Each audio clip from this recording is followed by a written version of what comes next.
Uh, Good afternoon, everyone. Good afternoon. I'm going to go ahead and call this this meeting of this commission to order, and I guess I'll take a roll. I'm not sure who's keeping minutes, but I'm just going to note for the record that that all the members, the original 7 members are here, and I don't think we need to go through and call a roll. I'm just going to note that for the record. And I want to start off this work session by recognizing our host, Peter Raskin, who is the acting superintendent for the Cleveland Metropolitan School District. Mr. Raskin. Thank you, Mr. County Executive. On behalf of the Cleveland Metropolitan School District, I'm very pleased to welcome members of the Economic Development Commission to our offices today. Quite obviously, the mission to improve the county's economic competitiveness, we think aligns perfectly with our mission in the Cleveland Metropolitan School District, and that is to provide a quality education to all students so they can be competitive in a 21st century global economy. For both the Economic Development Commission and the Cleveland schools, it will of course take collective action and shared vision to achieve our goals, and I'm confident in both cases that's exactly what we intend to do. So again, we're very pleased and honored to host the Cuyahoga County Economic Development Commission here in our office today. We thank you for choosing our schools as a meeting place as you work to revitalize the county, to bring jobs to the region, and to boost prosperity for all who live and work here. Thank you. I just want to make a couple remarks. First of all, thank you for that generous welcome. Thank you for hosting us here this afternoon. And there's already been some recognition, I think, about the importance of education in any kind of comprehensive economic development plan. That's recognized, first of all, in the charter, which mandates county government to take a leadership role when it comes to providing for access to higher education. That's kind of a foot in the door to education policy countywide, and we've recognized that as a mandate, and we've also started to add some staff to allow us to do that. So I do want to just note for the commission's edification that we've started to work on that, and we're going to be working with county council about that as well.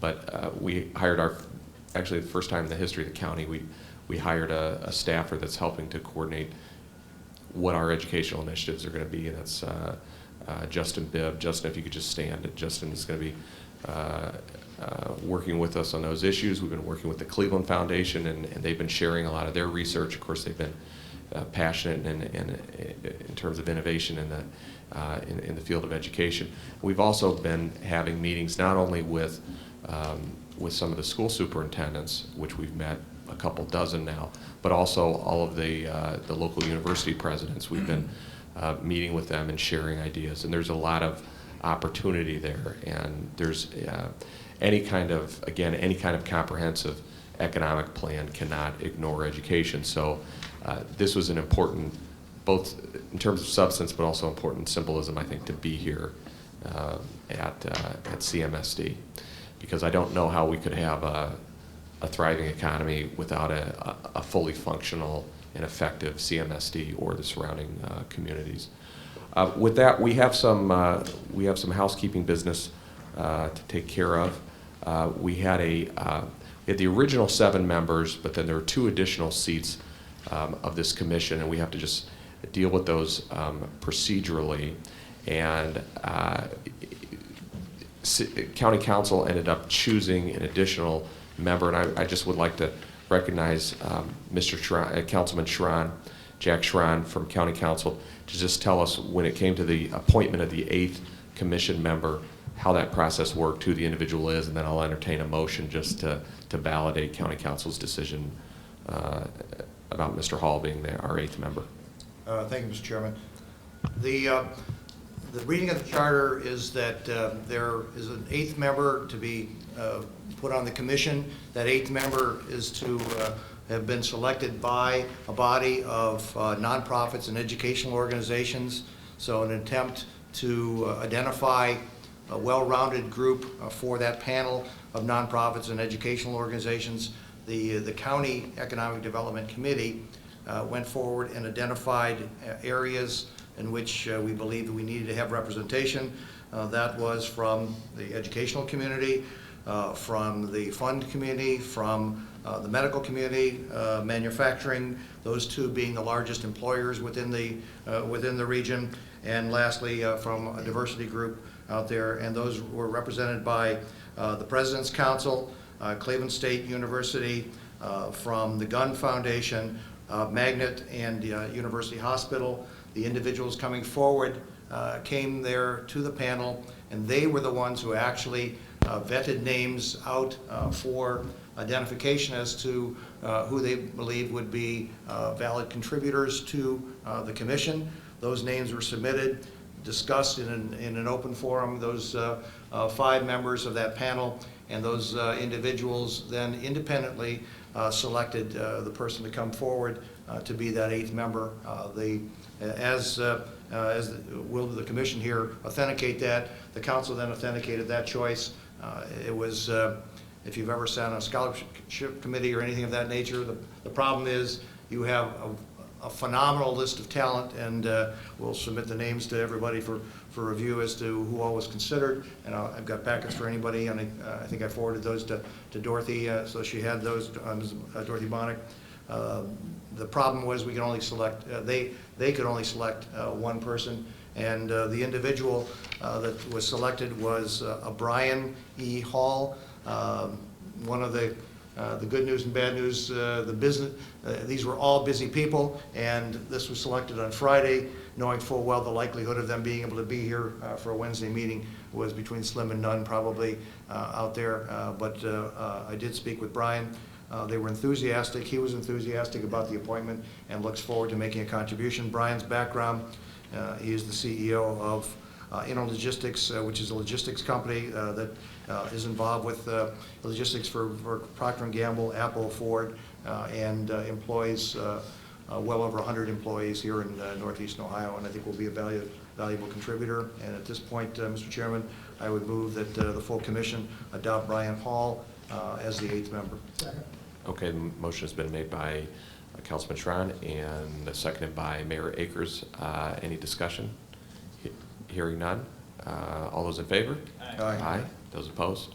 That motion passes.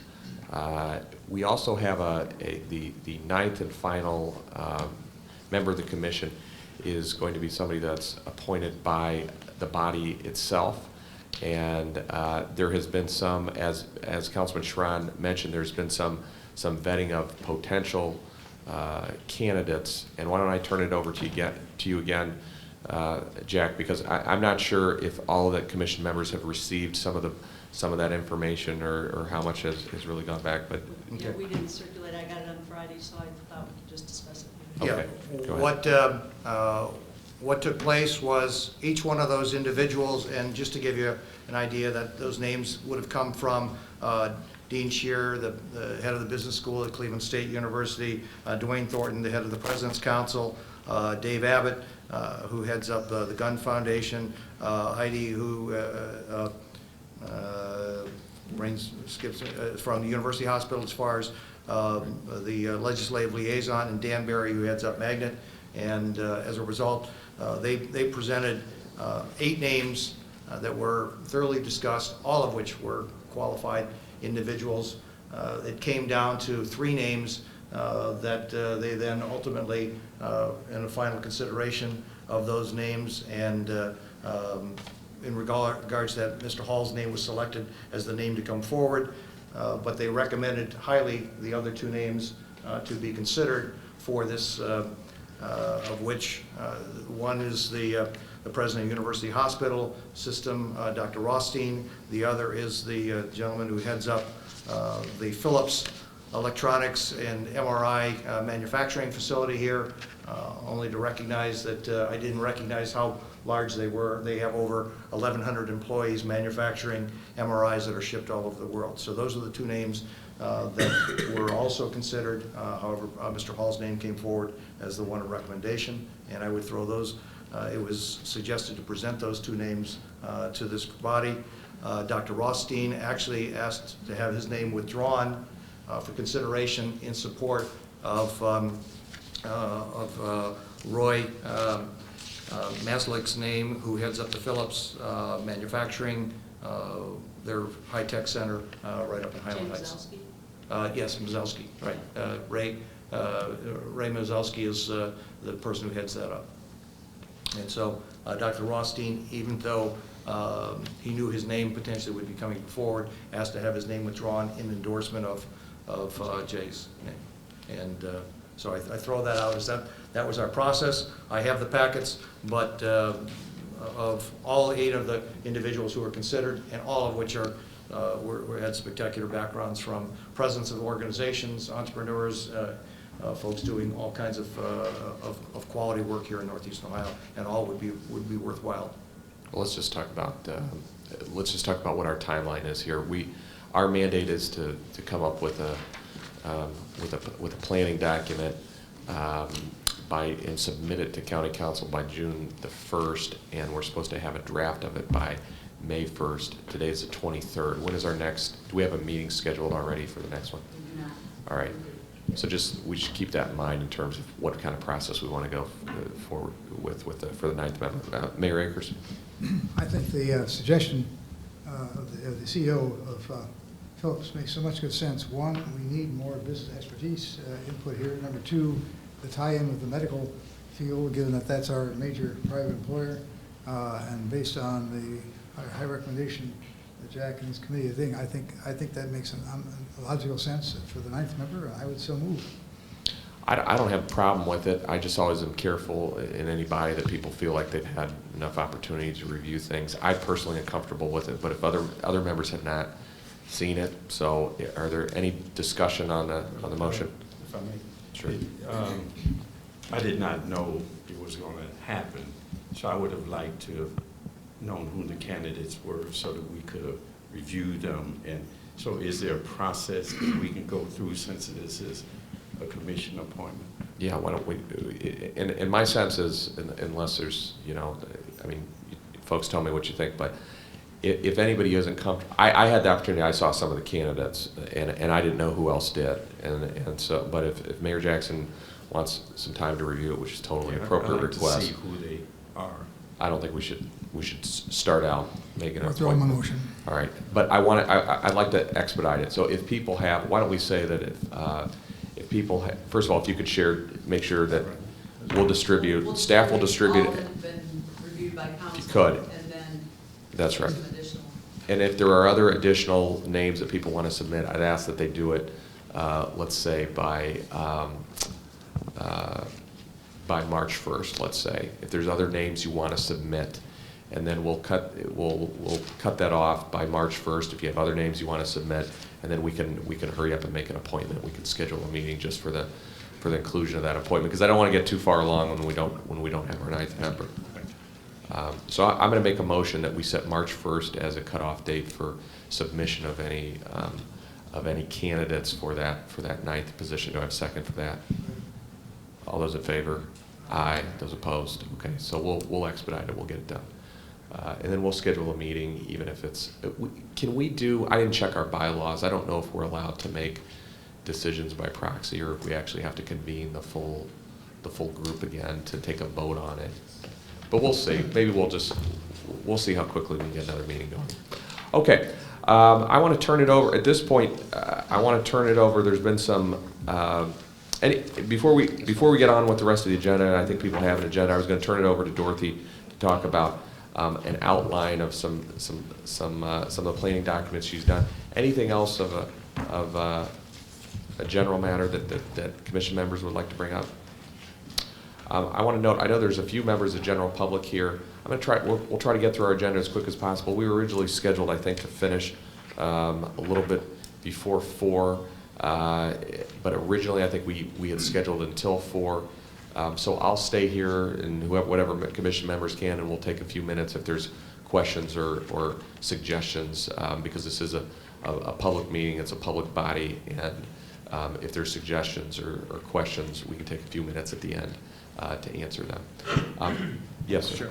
Yeah, just before we get into Dorothy's presentation, Mr. Chairman, the list there, just, and they are available here, I printed them out, just to go back over that, is that the names were suggested to bring in some big corporations and some smaller corporations, of which both Brian's organization would be of the smaller nature, and obviously some of the larger corporations were also brought forward. So we had a little combination of both. We already have selected one individual, again, bringing forth a diversity component and bringing forth on the panel and bringing forth a smaller organization. We do not have any larger manufacturing hospital or anything of that nature on the. Great, thanks. Dorothy? So in an ideal world, I would have sent this outline out beforehand, but it wasn't ready. So I thought what I'd do is walk you through and tell you the process that I've been through to get to the outline that you have in front of you and has been available for the folks in the audience.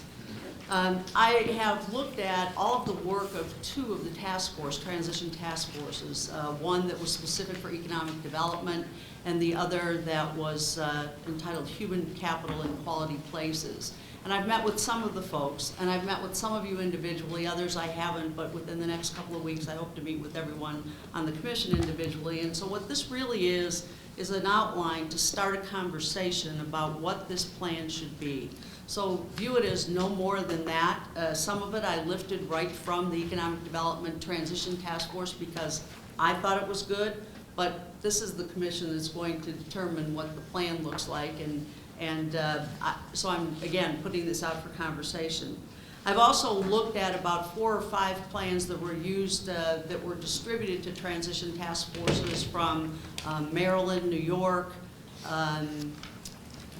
North Carolina, and one other, county plans. And they're all, many of them are very thick documents. I think the key thing, and Peter, I'm glad that you looked up the mission again because I knew we needed a mission statement, but it is to improve the county's economic competitiveness. But these plans can range in length for anything, but I think that the key thing here is that we've got decision makers around the table, and what we want to do is make sure that this plan covers a broad spectrum of economic development for the county that sits in the middle of a region of Northeast Ohio, but it is the largest city and the largest county in the state of Ohio.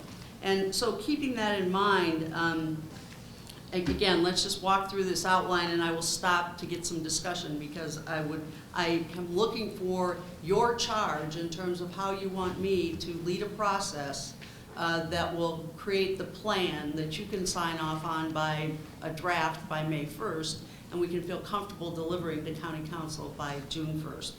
So there will be a preface, why the plan, why now, and how we're going to build and refresh it over time. It's a 5-year plan, one renewable each year, and that's directed by the charge of the new county charter. It should have an executive summary. It's pretty obvious. In the introduction, I thought it would be good, and I looked at, again, many plans, the history and heritage of Cuyahoga County, the place, its people on a crooked river and a great lake, and then how this county and town were built around immigration and diversity. The evolution of its economy, and we all know that it's because of the place. It was always built around innovation and entrepreneurship in the 19th century and again in the 21st century. Manufacturing is our heritage, so there should be something about that to introduce this county plan. And then I thought we should do something about the current state of the county's economy. And at the last meeting, we had someone from the Federal Reserve go over some of the statistics. There are plenty of economists and historians that can write that piece for us and can get that right up to date. And then I think the message of opportunity abounds is the message that we want to leave, that we're at this critical point in time in this county with a new county government. We have many, many assets, and you've all recited them in public talks. We've got our core economy, but we also have an emerging economy of new technology businesses and industries built on, again, our heritage of materials, manufacturing, and medical. So that, I thought, would be a way to introduce this. I don't know if anybody has any comments or, thoughts, what's missing? Are we on a good path? Okay, then I really, I would just suggest, I think it's important to lead with this, but this should be like 3% of our work, absolutely, and the others should be 97%. absolutely. So that's all. Yeah, I totally agree. So, but just wanted to set some Yeah, I context. know, for it. I agree. Yeah. Gotta have I appreciate context. that, yeah, Gotta have exactly, context. okay. So, the vision statement that was in the Transition Task Force's document resonated with me. And they said we must innovate, educate, collaborate, and invest to create jobs and prosperity for all the residents of Cuyahoga County.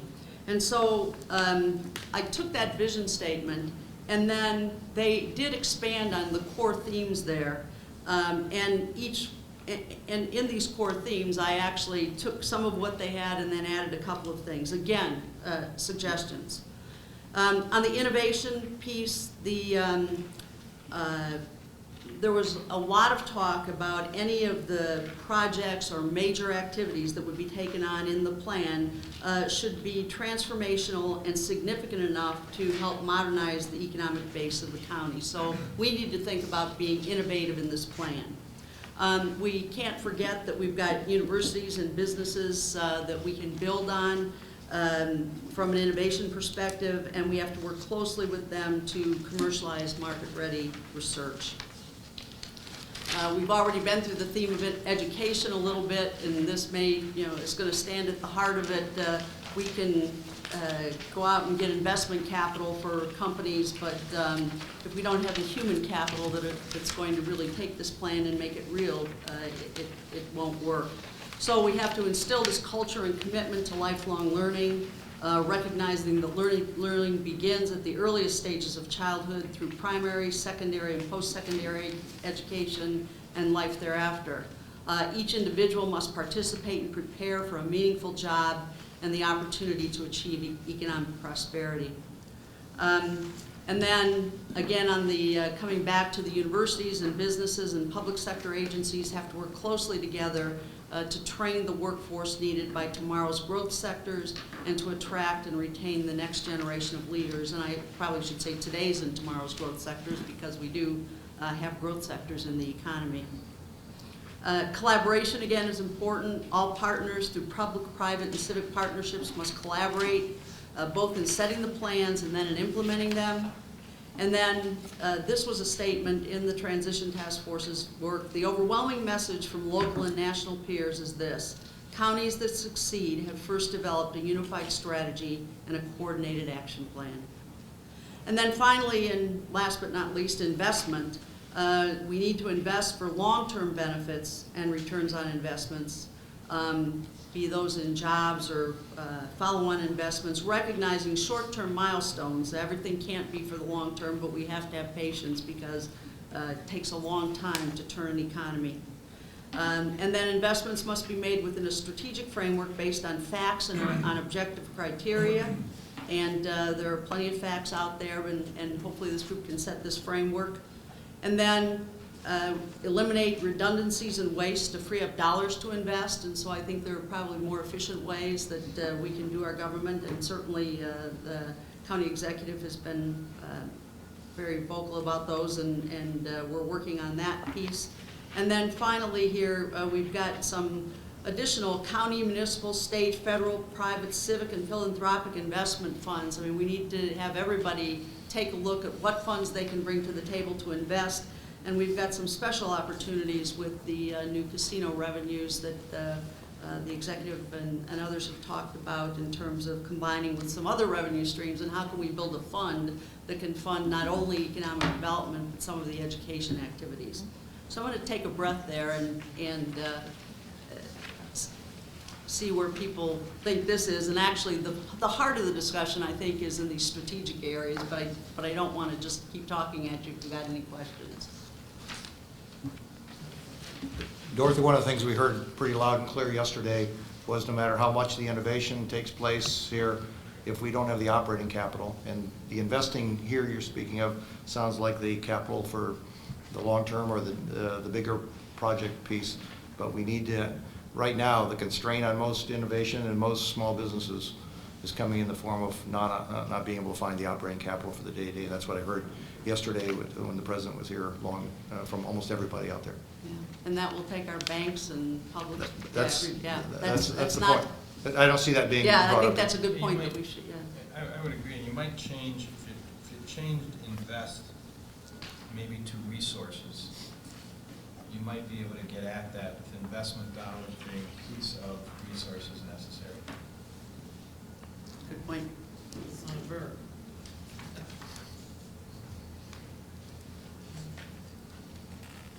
Okay. Anything else? Yes, under educate, the second sentence, I think it needs a little wordsmithing and maybe a change in meaning, you know, telling individuals they must participate to prepare for a job and opportunity. I think we need to phrase it in such a way that we develop a context in which opportunities are, for everyone, are maximized. Some, I mean, that's bad wording, but, you know, Yes. you can't tell the individuals they must Yeah. get their own opportunity. You know, we want to create opportunities for people to succeed. Thanks. Good input.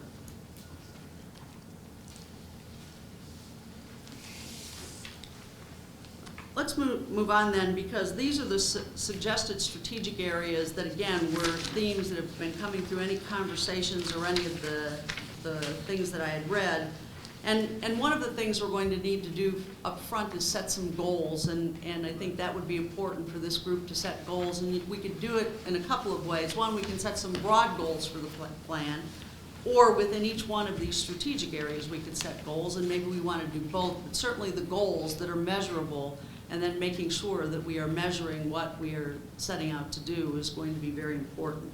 But let me take you through, there just happen to be 9, and there's going to be 9 commissioners. I don't know if that's significant if you want to divide them into ninths, but the, and the other part of this is that as we define what happens within each of these strategic areas, I think we're going to need to build some community around them in terms of building out what the goals, objectives, actions should be that we can come to consensus around.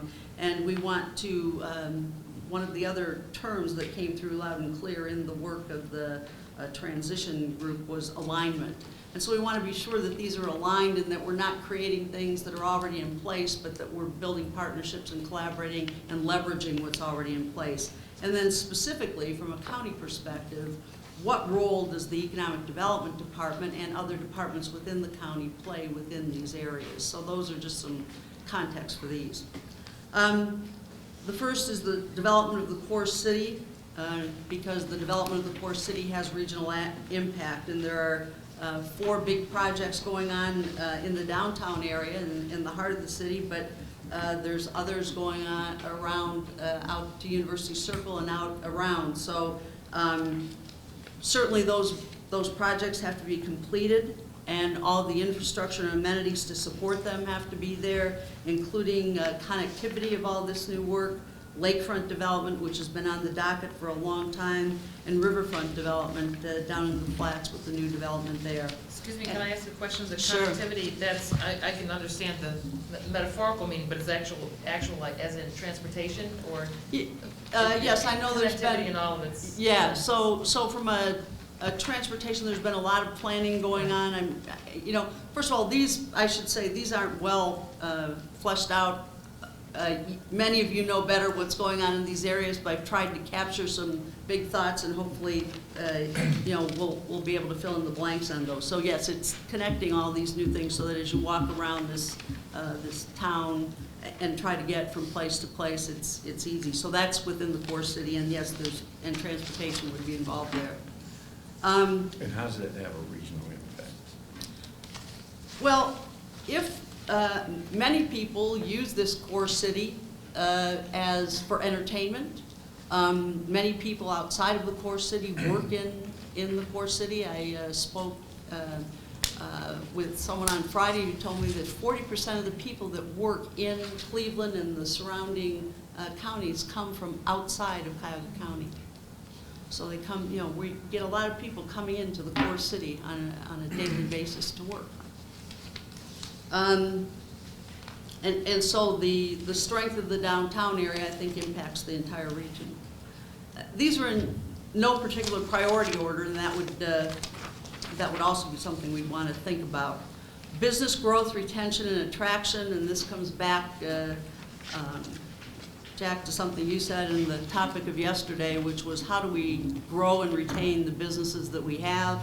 How do we create new businesses? How do we attract businesses that are complementary to help what we have here grow? And we can do this in a number of ways, segmenting businesses by size, industry.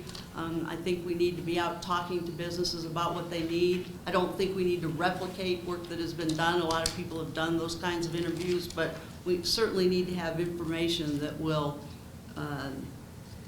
help us to define how this business growth, retention, and attraction piece is played out. And we want to leverage organizations and activities that are already in place. On the bigger piece, transportation, number 3 here, I'm thinking about transportation from outside to inside the region. So things like our Port Authority and air travel strategy. The county has an airport, but the city has airports. There are, you know, we probably need an air travel strategy for the region. Again, many of you will, you know this much better than I do, so I'm not gonna, but you know, how do we take this area and make something of it? We want to build new industries on our strengths, and medicine, manufacturing, materials are all part of it. We've got core strengths that allow us to participate in multiple industries: the automotive industry, the aerospace industry, bio, advanced energy. What other industries are there, and how do we make sure that we're growing and keeping those industries, giving them what they need to grow? In addition, around that manufacturing base, we've spawned a robust service sector in accounting, finance, law, real estate, software, broadband, et cetera. How do we make sure that those areas are thriving as well? So it's, you know, the manufacturing base does spawn other industry.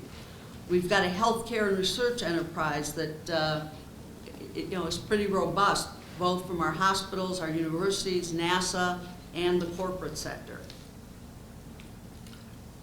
And of course, if I was writing the outline, it had to have some technology-based economic development on it, because that's what I know the best. But how do we combine all these things to build industries on our strengths? Entrepreneurship and innovation support. How do we make sure that the entrepreneurs and those who were innovating can take their ideas to market? Is it the working capital, the early stage seed capital? We've come a long way in the last decade on putting those things in place, but there's certainly more that can be done. So again, leveraging organizations that are already in place, and there's a distinction, I think, between venture-based businesses and businesses, small businesses that support a lifestyle business, and all are important. This town was built on people starting businesses and making them successful in many industries. I came out of the foundry industry in my family, but there's still metals and materials that are vital to the core. Coming back to the human capital piece again, we want to be sure that we're supporting racial, gender, and economic inclusion, and making sure that opportunities are available for all. Harriet, to your comment.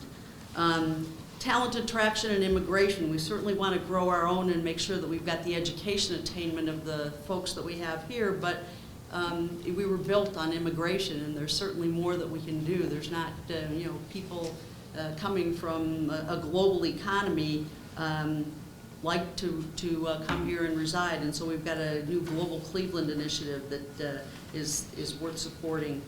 Education attainment, we've talked about that a couple of times today, so I'll say no more. And then along with that, workforce development. So you need to be educated, but it is also good to be trained for something specific to do.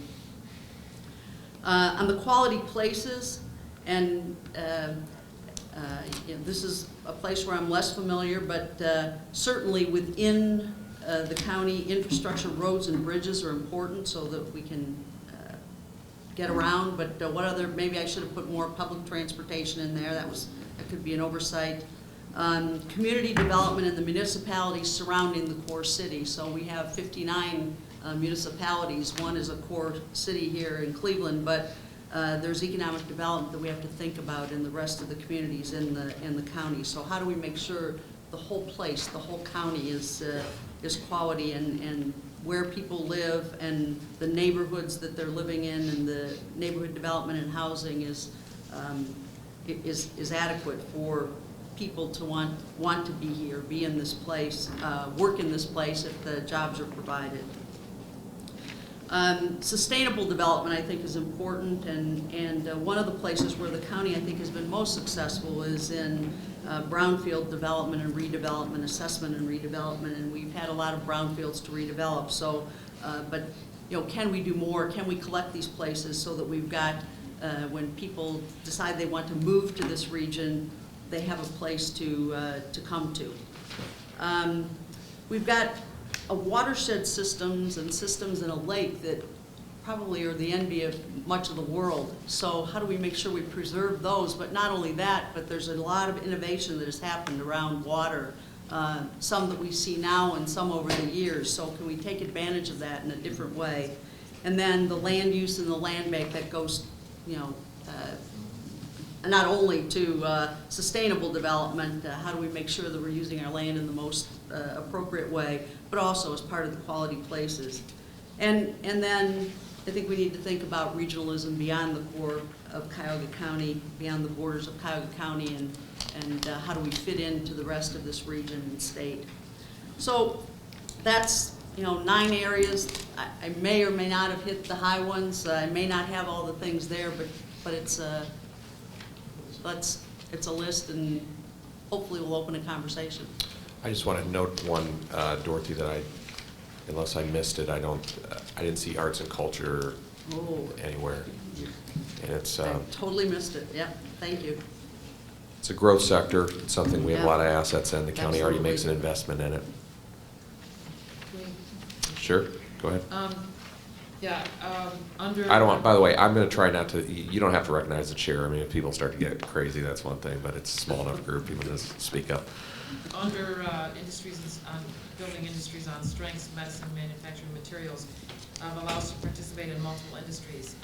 I think it bears mentioning that I'd like to see mentioned including like the parts supply, the supply chain for each of these Supply major chains, yep. industries, since we are so, we have so many people Good working. point. in the Absolutely. supply chain.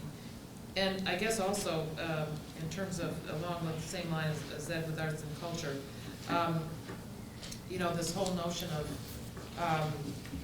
transportation alternatives, all the cities that are really making it have, bike paths and different, the diagonal parking and all those amenities that make cities attractive. So I think it's such a big trend, it might, if you could fit that in somewhere. Yep, It's, the I guess quality it's places. between quality and sustainable, Yep. something in there. Yeah.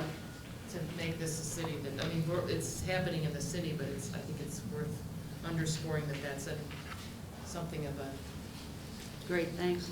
economic. I think the international attraction, I'm not sure I see that here, because I think that that's going to drive a major component of where we're going, especially if we're going to be a worldwide player in both our services being exported and our products, which is one of the key elements yesterday in the President's visit. It was one of the 5 sectors that he identified specifically as the strength of imports and exports going into this region. And we've got clearly the lake as being one of our powerful tools to facilitate that. So you're talking about imports, exports, and international business interaction? Right. Yeah, the whole thing, yeah. That whole thing is a package. Dorothy, just sort of reflecting on what a tough job this is in 4 or 5 months, just some ideas maybe. Maybe just because you and I have had a longer history in some of the alphabet soup in our community, it might be helpful if against these items and arts and culture. We could do a short inventory of partners that are already working in that area, so that we start to build. Some of them, as we know, are doing a lot of things in those areas. Some of them are claiming to do lots of things in those areas. But I think that might be helpful for the group, just as a starting point. And then I guess one question, and this would really be to how we can best help you guys, is there are some issues. It's not that they can't be incorporated in the plan, but that are so crucial to some of the things we're trying to do as a community that are going to have some significant movement activity before this plan is done.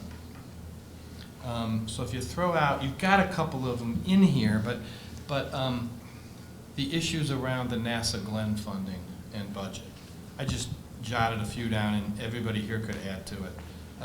The work the mayor and the county are doing on the group plan commission, which again you touched on here, but we know there are some immediate issues there that could be helpful as we get the construction going. Mm-hmm.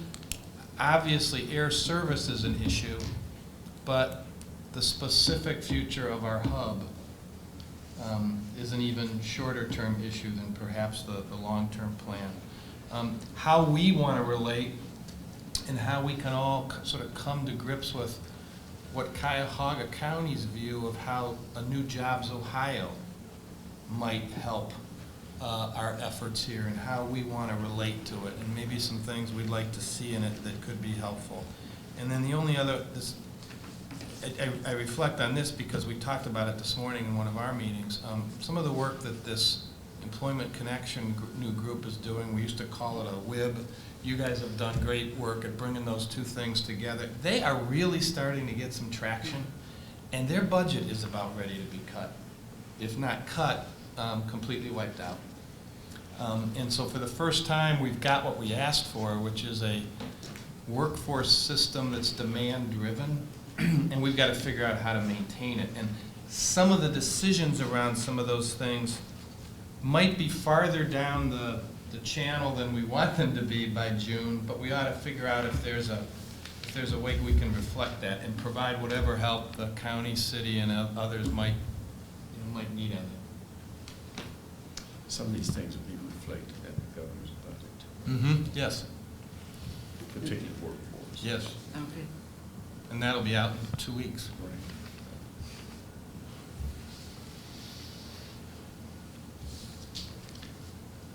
And also, there's the Sustainability 2019 initiative, which Yes.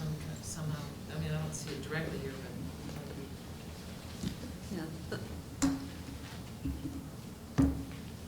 I think one point that, Joe, I was going to make I thought those were great points, Joe, and one thing that I was going to mention, but you kind of covered it, is there's been a proliferation of nonprofits. Mm-hmm. And I don't know if that's counted as a growth sector or not, but there's been a proliferation of them, and I've been talking to some of the heads of some of the bigger foundations about whether we have too many, to be honest with you, but in order that we can support with our donor base.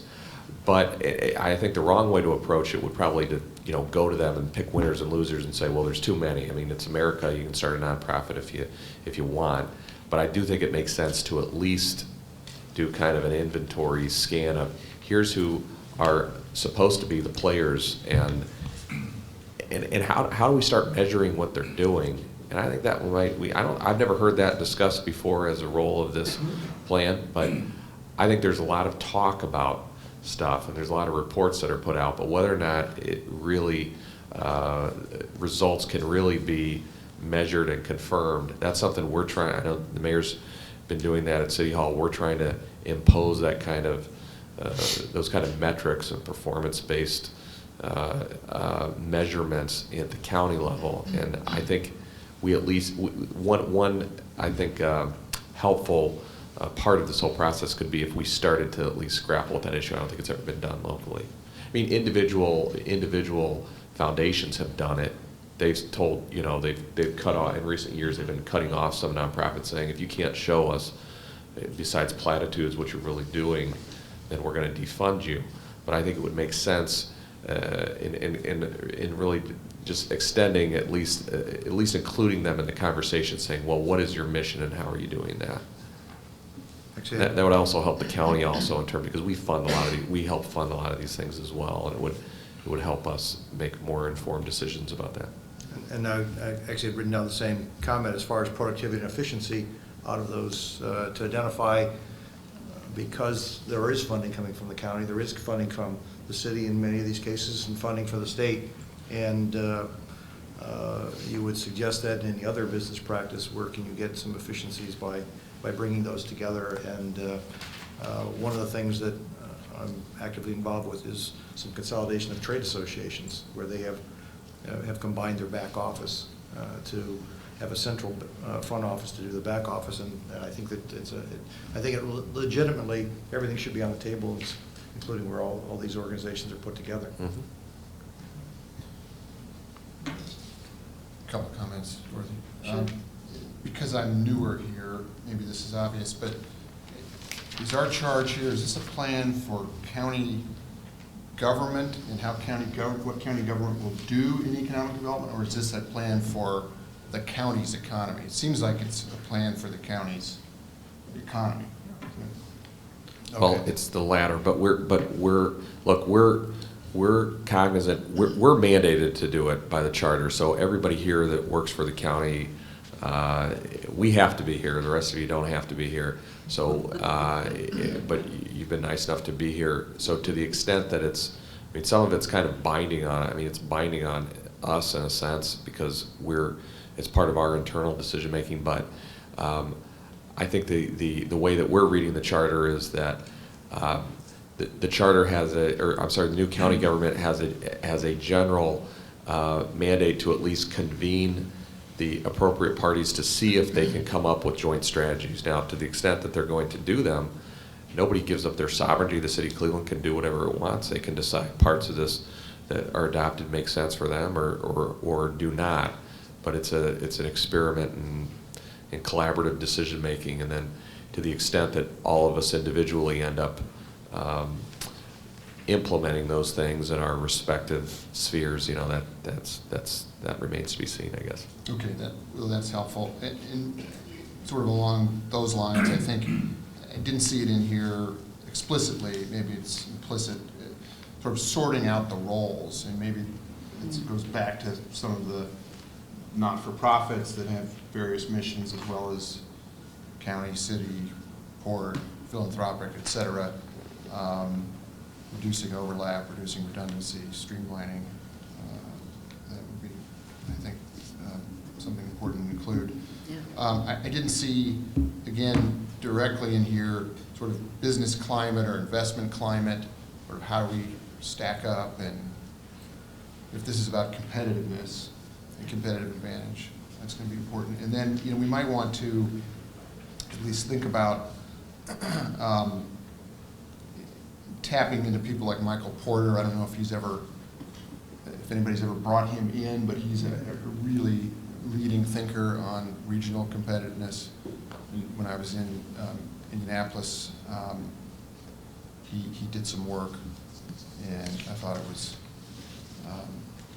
it's worth I think at least taking a look at how he views He has been competition. He had been here. But I do think that it's up to the group in terms of how many external experts you want to bring in, or are we going to use our internal expertise to do this? So what, you know, think about the process we want to use to create this. And, you know, everyone's around the table for a reason. We've got the right leaders around the table, but do we feel like we need to bring in people like Porter or others, Bruce Katz, or, and you know, all these folks have been here, but is it time for a revisit, or is it time to just sit down and think about what we're going to do? Well, let me suggest that, because I do think time is of the essence. As Joe mentioned, there's certain things that are going to happen even before we're done with this document. I was talking to some people in Columbus today about some legislation that was voted on at 1:30, and it's going to be very relevant to us here, so it's kind of too late for that one. But I kind of feel like there's been a lot of community conversation for a long time about almost all of these issues. And I don't think, this is just my personal opinion, I wouldn't want to act as if it's our first pass through these issues, because everybody here at the table has participated in those communications in one way or another. Now, I do think there should be some internal discussions and sharing of some information, but I don't think that necessarily that we have to be bringing in a lot of folks, just because we've just gone through a lot of this stuff. First of all, one thing I'd like to see, I'd like to see kind of the local encyclopedia of what's already been produced for different relevant commissions that may not have had our same name but had some of the same goals. Because there's some work product out there, and I think it would be helpful for the commission members to see what's been put out that's similar to this in the last 20 years. You've got Or- truckfuls. I mean, you know, within reason. Yeah. but- I'd also like to see, actually like to see some source material from other counties and other regions and other cities that have gone through similar processes. I'd like to see what the work product was. I've seen a lot of that at a city level. I would just make one other observation that to me, I mean, I just don't like, I think the more general a prescription, the less ownership anybody takes of it and the less likely it is for any of it to get done. So, for instance, my city, the city of Lakewood went through a planning process in the early 90s called Vision 2000 for the year 2000. And it ended up being about a 40-page document or something like that. Everything that was a general prescription generally never happened. Anything that was very specific, like it suggested that there be zoning changes for certain parcels within the city, those actually happened. And people would refer back to it and say, well, the Vision 2000 plan suggested such and that's a general policy that we follow. So I would just like to see that, because I think it'll help this commission decide how specific we're going to be and how general we're going to be. And I'd like to see what some of the other areas of the country have come up with like this. And I think the commission members should see it too. I agree with that. I don't think we preclude ourselves from hiring somebody if we need them, but I think it's consultant light and sort of internal heavy. Okay. Well, and we've done the same thing, by the way. We've already started to do the same thing at the county.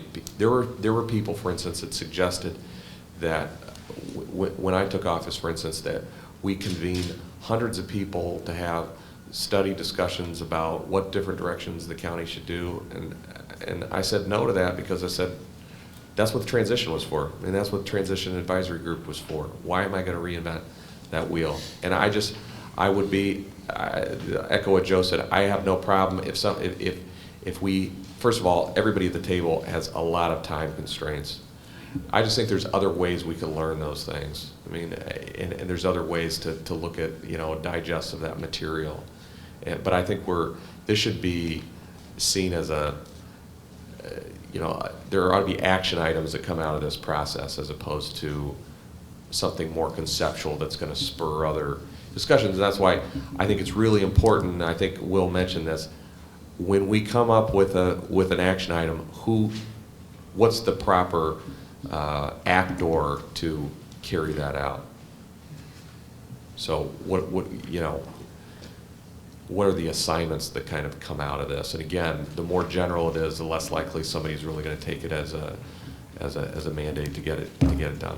And some of these things will be short-term, so in these, before we're even done piece, then we've probably got the first year and maybe the first couple of years. 5 years is pretty hard to project out, but we will, we're directed to do a 5-year plan, but I think, I hear what you're saying.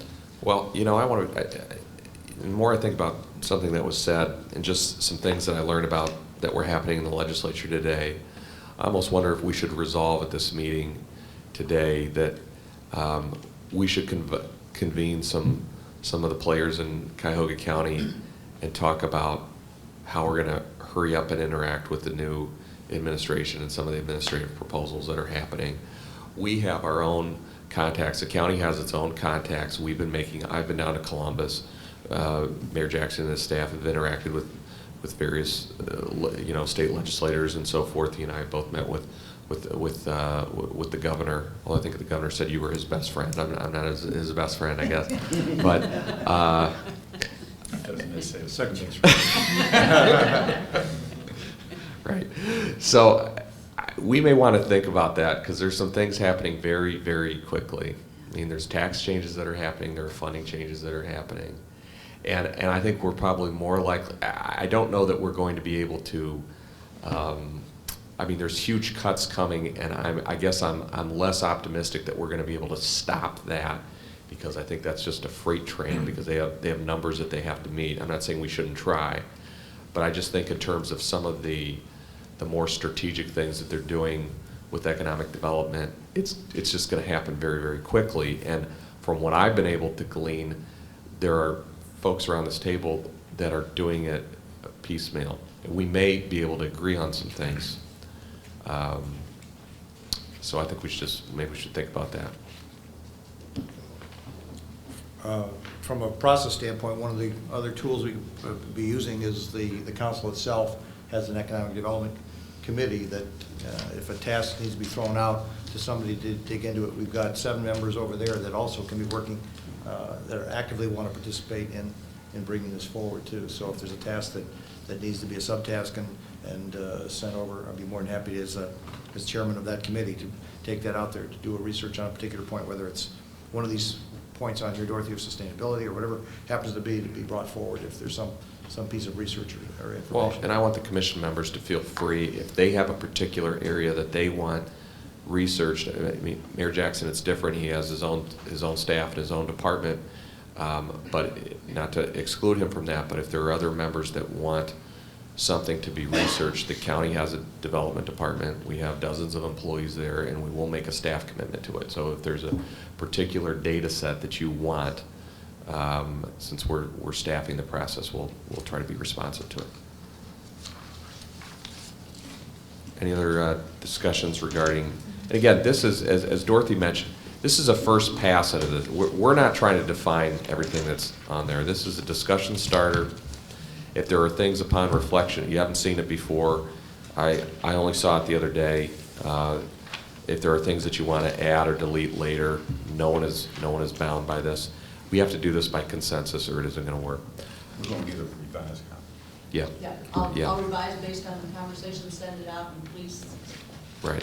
No, I don't know whether it's a subset of all these, but one of the deliverables, it seems to me, to your point on this, Mr. Executive, that the deliverable of something, when you knock on the door, there's one place to come in the county, and whether we have the ability to deliver to that business, to that service, that enterprise, a one-stop shop as a concept when we come out of this, so we can point to whether you're coming into the primary city of Cleveland, or you're going out to one of the suburbs, but where you can find every aspect of it, so that if I've heard it, the complaints coming from all kinds of different sources, that you have to go to multiple different places to get a resolution in order to proceed as a business. And I don't know that that's coming through on this, but it seems to me that if we can do one thing at all, that is to give them a phone number where 100% of that response is there. I think we'd go a long way to that. We'll welcome that to Northeastern Ohio. If I may, Sure. Is that just a government function, or is that a chamber function? You have Good question. multiple organizations, and I think the same criticism occurs on the chamber side. Where do they go? Well, I think it's broader than that. Yes. I think when you come to us, there is one place to go. But there are many other not-for-profit organizations, back to the county executive's Well, point. that the chamber, in terms of the Greater Cleveland Partnership, but you have Team Neo, you have Fund for the Future, you have, all of these are still business. Sure, depends where you're organizations. coming from. Yes. If you're in the county already and you want to talk to the business community, you can do that through us. If you're not in the county, Team Neo would be the place to connect. But your point about you can't get just as confused out there, I think is So relevant. my point is, I wouldn't want to wear this jacket as government. I think that the reason you're at the table and we're at the table is because we need to work together on this. I think there's And I hope I didn't use the government. I hope I used, when you come to the county, meaning not county government, but the region of the, as defined as this location, that you can make one phone call and one place to go to maybe to start and solve your problem. And the communication between. Yeah. Mr. Chairman, Matt, I'd like, since we're on the discussion point of the agenda, along that, but taking up a little bit of what Jack was saying, I think it's absolutely, I know you, as you pointed out, we have a time deadline, and that's going to make it is tight. I think it's critical that, as great as this outline is, Dorothy, our compliments to you, I think we've got to make sure we define what's the purpose of this commission, what are our goals, and make sure we build into it measurable, that we constantly are measuring this thing. And along that line, I would urge that there's certainly, before we start writing a plan, there's some homework to be done. Specifically, we know that it's the private sector that creates, attracts jobs, retains, and we want to keep it that way. And I would urge us to go out to as much of to the small business and medium-sized companies, to learn from them what are the problems, what are the things that are inhibiting growth, what are the things that if we could change, modify, correct, whatever the right word is, would help in growth, in more jobs, in expansion. I brought to mind the fact that yesterday on NPR, there was a story on the national feed about the president's visit here to Cleveland. And they interviewed two entrepreneurs, one from Tremont Electric and the other from Kent Displays. Two small companies. As you heard the report from these two entrepreneurs, it was exciting what's going on here. I bet most people never heard of these companies. And but they are pointing out that they are growing jobs. They're spending. Their products are going worldwide. And I would think it would be in our best interest to, for the sake of a better word, do some homework and find out from those people who can build jobs and create economic development and promote economic development in this country, in this county. What is it that they need from us? Is it permit problems, or is it some zoning issue, or is it whatever it may be? Let's learn from them rather than just assuming it or just starting writing a plan about economic growth.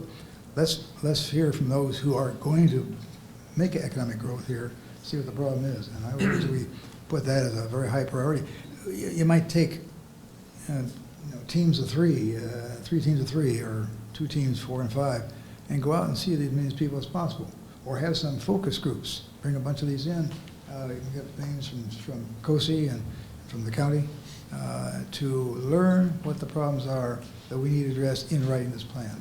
Well, do you think that, Mayor, do you think that the business associations that exist in this county haven't done that? They haven't ever polled their members or communicate with their members about what it's like to do business here and what are the obstacles to doing business? I'm sure they have, but I would think it would be interesting to hear some direct testimony and from others, but that would be one start as well, right?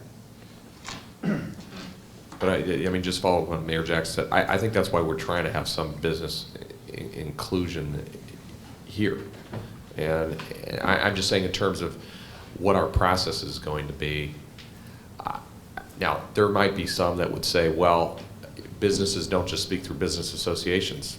There are plenty of businesses that don't want to belong to any business associations. Right. And that's why I think you try to make it an open process. I'm just saying just kind of logistically how that's going to work. I would hope that we could get some of that data through business associations. I can't believe it hasn't been asked before or compiled before.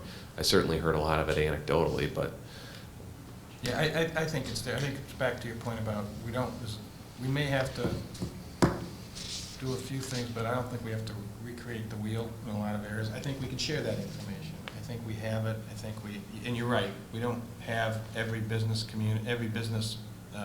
entity as a member of ours, for instance, but we've got 16,000. That's a pretty good database. If you were doing a survey. yeah, I think it's just how do you do the survey in a quick and an effective way. I do think that there's we have to figure out how we communicate the work of this body, because you can have a public meeting all day long, but you know, how many people really knew about this this meeting? And if you take the people that are in the audience and you subtract the people that work for either the city or the county, be an intimate group. So you know how much we're really engaging with people, kind of doubt. Now, I'm not saying I think the way to do that is through the web. So one of the things that I don't think even the county really highlighted the work we're doing here today through even our own ability to communicate through the web, and we can do that. But I think some of these organizations can do that as well. I mean, look, I spoke before the Strongsville Chamber of Commerce last week, and it was one of the highest turnouts they'd ever had. They had something like 500 people there. I'm not that good of a speaker, okay, but they were there because they're interested in county economic development strategy. That's why they were there. And Mayor Persiak, who's a great guy, Mayor Persiak, he said just the level of interest there of what we can do countywide is incredible. So that's a whole different local association. It'd be very easy to just ask them, hey, we're going through this process. Do a survey. Tell us what it's like to do business in this county. What are the obstacles that you've seen? What are the benefits that you've seen? If we did that, and one of the things that came out just as the president met with the businesses yesterday, and they talked about just access to capital, which is not as much of a government issue as it is a private sector, on the financial side of the private sector. How does that translate into this plan as we identify what needs, who's responsible for what? If that becomes a major impediment to economic growth and job creation, how do we, because this is about government. This is about government, but how do we make this true public-private responsibility in that if something comes back, we can't provide. We do working capital in Cleveland because the need was there for lines of credit for small businesses, but you can only do so many of those, whereas that would ideally be something that would be done by the financial sector that is currently not being done to the extent that the small businesses expressed it yesterday to the president. So how is it that we get that part in this? So it's if you identify that, then what does the private sector do? Identify what do we do? Who takes ownership? Well, I mean, I don't really know the answer to it because your point is well taken. I mean, there are going to be national economic forces that we cannot control, and certainly a lack of investment or opening up lines of credit and financing for entrepreneurs and is a huge issue.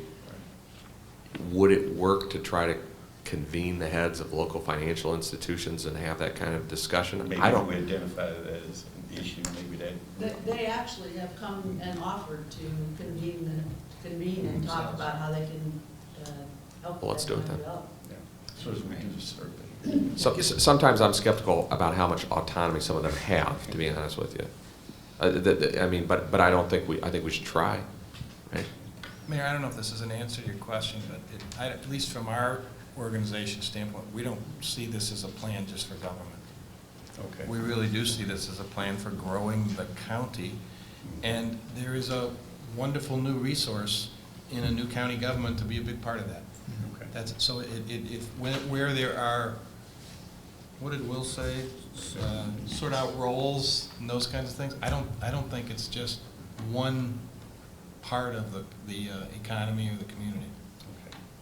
Does that help? I mean, is it? Oh yeah. Okay. I just want a basic understanding as we lay this on county government and then the restructuring of and have some expectation and anticipation. You know, just one party here is not going to. No, and we look, if we get to the point of assigning roles and everything has my name on it, it is also just not real. It's not economically realistic. We don't have the resources for that, or even close. It's not a marketplace, if that's what you're going to say. Right. So yes, that answers your question. Okay. Well, I know when this was crafted, when this was crafted as part of the charter, the whole idea was government, the private and public sector working together, and how can government help the private sector expand? How can it grow? And so really, it's a mutual joint thing. And the benefit of that is job growth. Sure. And Right. other thing that you had a question mark on is whether or not it should be standalone was really how the wealth and opportunities become fully shared throughout the community as opposed to just being the same segments benefiting. Right. Exactly. And I guess we haven't answered that question. Where's the question mark? It is. Or human capital, Yeah, human capital.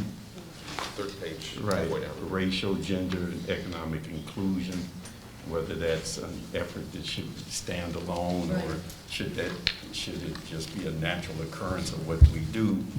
The fact that we're questioning if it should stand alone means that we recognize it will not be a natural occurrence of what we're doing. So it doesn't have any benefit to me, as the mayor of the city of Cleveland, or I imagine the President's Council, who is now going to be a member of this, if in fact that. Well, again, in the vision, I think that the point is to have the prosperity shared with all the residents of the county. So how do we? Well, one thing is that this is not just the government and the private sector. I mean, I'm here at the table of labor, there's community organizations, there's nonprofits, there's the poor people of Cleveland and Cuyahoga County. I mean, if we're talking about economic development, we need to be very inclusive in our thinking about it. So I think that's worth pointing out. But I also wanted to go back to something that Bruce said about this Tremont company. I would just like the committee to think about for the 8th member, maybe somebody from one of these, the 9th member, sorry, from one of these exciting new innovative industries, or possibly, alternatively, somebody from the financial sector, because obviously, you know, investment and credit is a big issue, but also, that would also bring us somebody younger and, you know, taking the world on and you know, doing something very exciting. So, I mean, I think that might be helpful just in terms of thinking, not just, you know, not just somebody from the, I don't remember what the parameters were, but, you know, maybe putting somebody from one of these very innovative outfits that's small but growing would bring some dynamism to this committee, or alternatively, maybe we need somebody from the financial sector on here, since that's such an issue. So I just put that out for people to think about. The financial sector is to me, based on what hearing yesterday, is a choke point temporarily. I don't believe it's going to be long. I don't believe it's going to be forever an impediment to business growth. It has not been up to this point. I think it's a reflection of what we just went through as far as the financial problems of the last 2.5 years. But historically, it's not been, and the financial community has been very supportive of innovation and what goes on here in Northeastern Ohio, and has been a participant. So the fact that there's I think a temporary problem is reflective of where we are. The financial institutions don't make any money unless they make money, and so therefore their job is to be an active participant, and they can only sit on the fence so long, I believe, before they start to participate. And you're hearing it more and more into the dialogue, but that is a current problem as far as the operating capital for organizations. But it's only a temporary problem, I believe.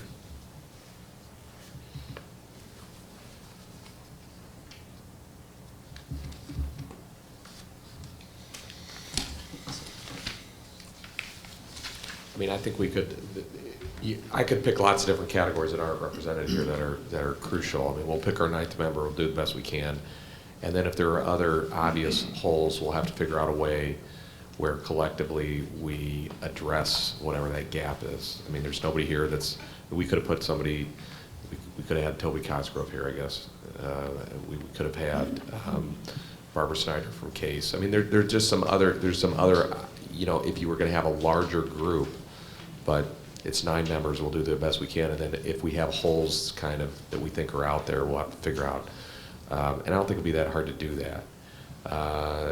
The other thing is, I can tell you that the biggest advantage that I've seen of the county government so far is it's a great excuse to convene people. And so to get all those people in the room is that's something that we can do, and they'll do it. They'll come until they realize later I don't really have any power over it. But in the meantime, temporarily, there for some period of time they will come, and they'll stop returning my calls at some point. But right now they're. Yeah. Yes, sir. During the vetting process, Harry, just to get back to your the question, as it came out when we looked at those various organizations, probably one of the most innovative of all that came out was actually Phillips, because they have And we got it covered. they have a huge innovation lab in which they spin out not just concepts, but they actually spin out companies that end up they are as aggressive as anybody out there in regards to their innovation out there. So that came out through the vetting process that we were able to identify, because I was worried about that. Okay, it's 3:30. I think we kind of did talk about metrics and accountability, but anything else we need to say about that? I think we kind of covered I it. think we covered, let me send this back out to you, please, keep your input coming. I do have meetings scheduled, and they can see how I can Right, talk right. and bring this together, and Right. they need some help from. The proposed next steps, we kind of already talked about that also. I'm going to ask if there's questions from the, I want to be respectful of people's time too, but any other questions or comments from members of the commission? How often, one other question would be, how often do we want to meet? We're on a short What do you timeline, suggest? and I know your schedules are really tough, so. What do you suggest? Well, we have, May 1st, we're supposed to have a draft done, so we basically have March and April. So how many meetings do people think we're going to need to get this done? 3, 4? More, less? I think We're it gonna was, need 2 after the budget comes out. Well, I would budget, plan for 4. That's much. If you don't need 4, then you can drop it off to 3 if you find. is that okay? Well, I'll do what's necessary. to Okay. help. Okay. All right, well, we'll plan on 4. And we'll circulate emails about where, when, and everything. Yeah. Any other questions or comments from commission members? Any questions or comments from the general public? Yes, sir. Good afternoon. Good afternoon. Just some notes taken away from the event, from the meeting. First of all, I have a concern that in the selection of your next member, you Mr. need to Chairman, have. could we ask for names and identification? Yeah, we do have to have kind of a process. So if Okay. you could just state your name for the record, and if I feel like you're going on too long, I'll wave at you. Okay? Okay. But go ahead. Name is Eric Johnson. Okay, like I said, the first concern is that you need to find a different set of eyes. I feel that the perspectives at the table are too closely in accord with each other. Need to find some people who have the perspective of Joe taxpayer, who are eventually going to be responsible for funding these economic development plans. Like you just develop congruent objectives with the existing population, because we have a large population that's not going to be able to go anywhere. They're going to lack mobility physically and economically. With regards to NPOs, nonprofits, a lot of times some of the work that's done by these organizations, business practices don't necessarily come into play. Their objective is to make things happen for people. They're people sensitive. And a lot of what they deal with is related to operational funding. Funding comes in through reimbursement, and funding sometimes is related to either capital or operational or supply expenses. There needs to be more flexibility in how that funding is provided. And that's pretty much it. Thank you. Thanks, Mr. Johnson. Any other questions, comments from the audience? I want to thank you for coming. Oh, yeah, Mr. Skip Yelling. Yes, sir. Hi, John Scapione. I want to say the 2 things I heard today that I thought were really good was to not try and reinvent the wheel, to take a look at all of the stuff that we've done over the years. And then the second piece of that is what the county executive alluded to, is take a look at those things and the organizations that are out there and somehow give them a grade, so that we know who's working together, who's doing what we need to have done. So, Thank you. Thanks. Any other questions, comments? I will thank you for coming. I'll make a motion to adjourn. Do I have a second? Second. All those in favor? Aye. Meeting's adjourned.